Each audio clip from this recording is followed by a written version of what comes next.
Hey folks, happy May to you. I can't believe we're already at this point of the school year. Everything goes by quick. I know as the countdown is for real now. Hope everybody's doing well.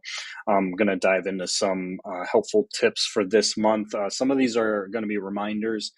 We've seen an uptick of a few different things related to some support tickets and some training things. And so I just want to make sure we're all on the same page with that. And then we're already in summer reminder season, so we'll talk a little bit about that as well.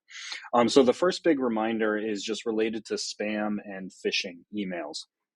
The state has sent along a handful of trials, and I think a lot of us have noticed those come in.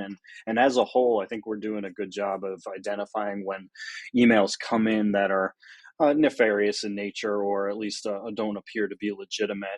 But that being said, there still are situations where things are clicked on, or different links or downloads are accessed when they shouldn't be.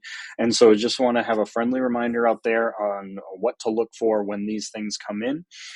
So as phishing emails come, because they're going to come and they come all the time now, there's kind of three important things to keep an eye on. The first is just look at the subject of the email. Often these come from external sources. And so we'll have that little subject that says, hey, it's an external email. Pay attention to that first as a potential for something to tread carefully when. The other thing to keep an eye on is the email address from where it's coming from. If you look at the top and header information of an email, you can see the full email address where it's arriving from, and often that doesn't quite jive with the messaging that's coming in. And then finally, the content itself might have some strange formatting, maybe some spelling mistakes, maybe some just weird language that's there. Often that's a clue, or just the ask is weird, where they're saying, "Hey, can you call me immediately?" And you rarely talk to the person, or just another message you weren't expecting that will come through. And so as we get these messages, those are three easy ways to identify, hey, is this something I should be careful of? And then what do you do when you have that message?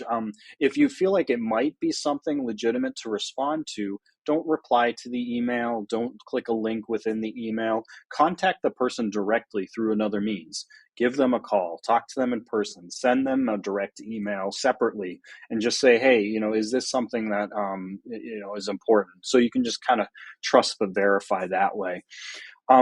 If you're pretty sure that it's not a legitimate email, that it is a spam or phishing attempt, you don't even need to notify us.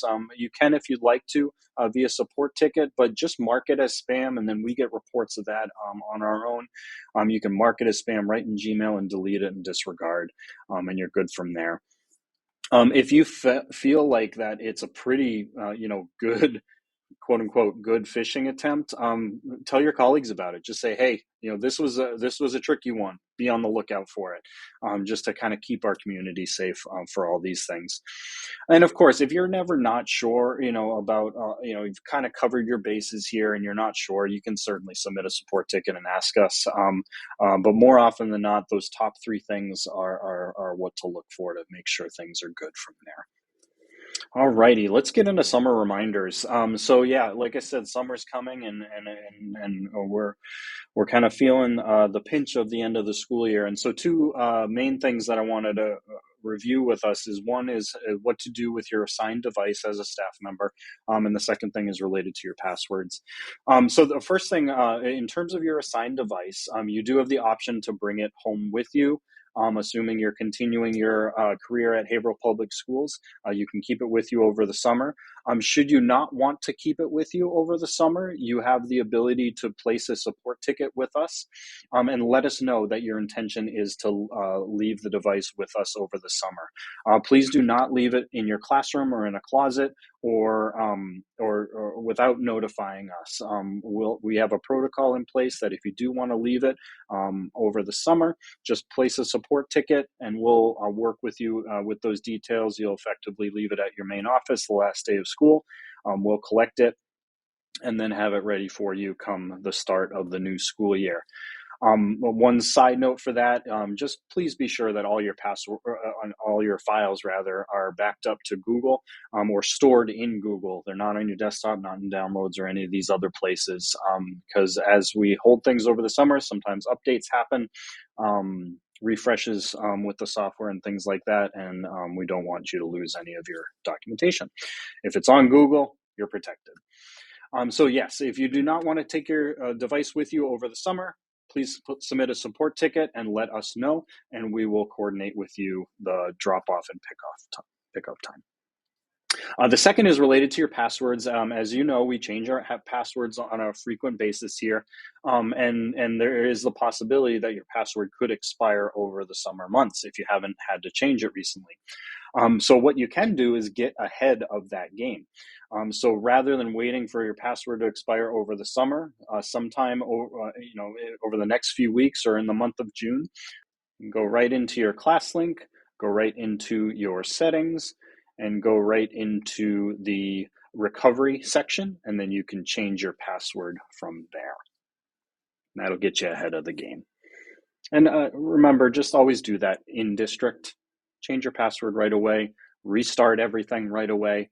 That ensures that everything will get connected. And if you do have a personal device connected to Wi-Fi, be sure you forget the Wi-Fi network for the district prior to doing any of these changes. Okay, the next thing I want to talk about is just some spring cleaning. I know we're kind of in the middle of spring season now, and so the reminders of, hey, get ahead of the cleanup cycle as you have time between now and your summer break. And there are a couple things I'd like to hit up with this idea. The first thing is your downloads folder. That tends to be one of the main things that piles up over time. So if you're on a Mac, you can go into the Finder app. Look for downloads in there. If you're on a Windows computer, open up the yellow file explorer and look for your downloads folder there. If you're on a Chromebook, open up the Files app and you have a downloads section in there. Those are things that just simply pile up, that as you receive an attachment in email, as you grab a file from online, it goes to the downloads folder. Very often, you only need to look at it once, or you might have filed a copy somewhere else. You still have the email where you got the attachment from, etc. What exists in the downloads probably isn't that important. Spend some time to clean up that, trash things, organize things as you see fit. Just make that a nice clean area so that it's fresh and ready to go for the future. The next bit of cleanup that I would recommend is visit the triple dots in Chrome, head over to your bookmarks, and you have this thing called Bookmark Manager. We've talked about this before as a great place to do some file management with your bookmarks. And I know over the course of a school year, you can add a ton of bookmarks as you're saving different articles or research or lesson ideas and all this stuff. And so it's possible that your bookmarks could be an area that needs some decluttering as well. So within this area here, as you can see, I take advantage of the folder concept. So you can do that in terms of having folders and subfolders in there, just simply from the triple dots. You can add some new ones. And so maybe your cleanup is a matter of just taking some loose websites that you saved in here, just clicking on them and dragging them to the appropriate folder. Maybe it's simply taking them and removing them because you don't need it anymore. Whatever makes sense for you to do some cleanup, check your bookmarks bar here and your bookmarks area and see what makes the most sense for you to organize as you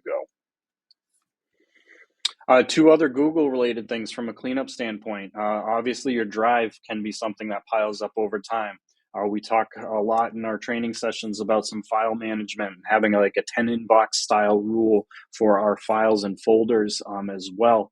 And so if you haven't made a folder for, files from this year, maybe you make a 2023 to 24 folder and start dumping things in there that are just about this year and you're not going to need them next year, but you don't want to get rid of them. That might be a good opportunity to just create that and get going from there. Don't worry about the shared section, right? The shared with me, that's fine. It's really just what about my drive, the things that you've created and you've gathered over the course of the year. Organize them as you see fit.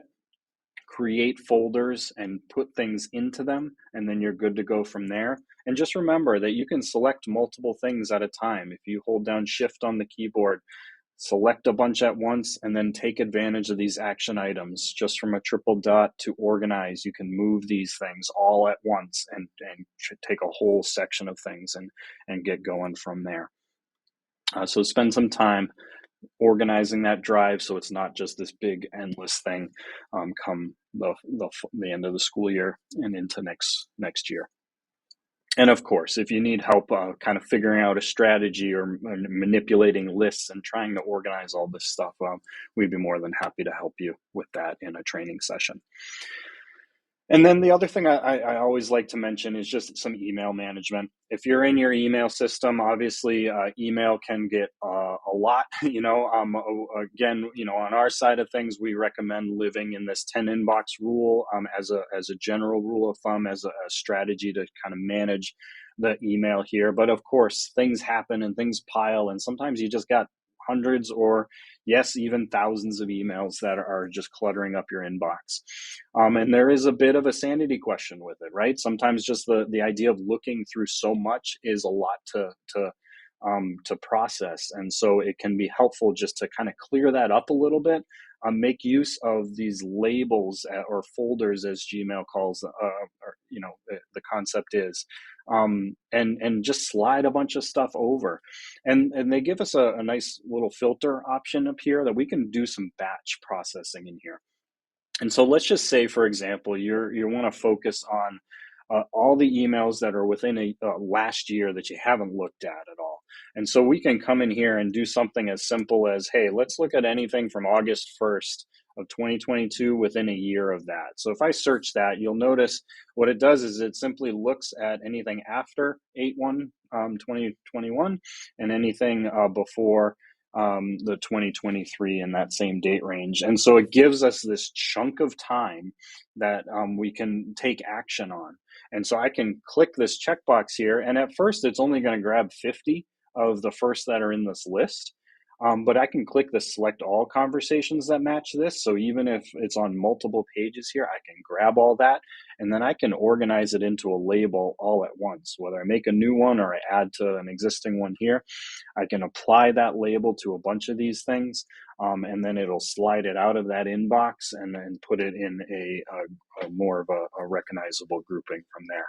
And so whether you go by date, whether we then add to this and search for something specific, maybe something from a certain person or from a curriculum app or notification that we pay attention to, whatever makes sense, you can use these filters to just quickly grab a bunch of emails and take action on them all at once.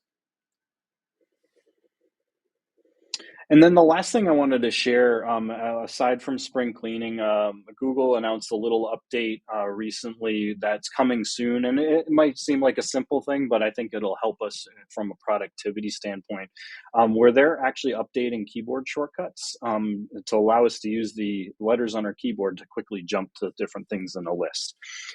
So a lot of us might be used to this on other computer applications where as you're looking in a list of items, you can just hit like D on the keyboard and it'll jump alphabetically to the D section. Or whatever letter makes sense as you are quickly trying to grab something. So if you find yourself scrolling a lot through things, coming very soon, we'll just be able to use our keyboard shortcuts just to simply jump alphabetically in a list. So a little thing, but I think it'll be super helpful when it is live. Alrighty, so I think that's all I have for the month of May. Get on your spring cleaning. Let's be smart with the spam and phishing. And then we'll see you guys in June. Take care.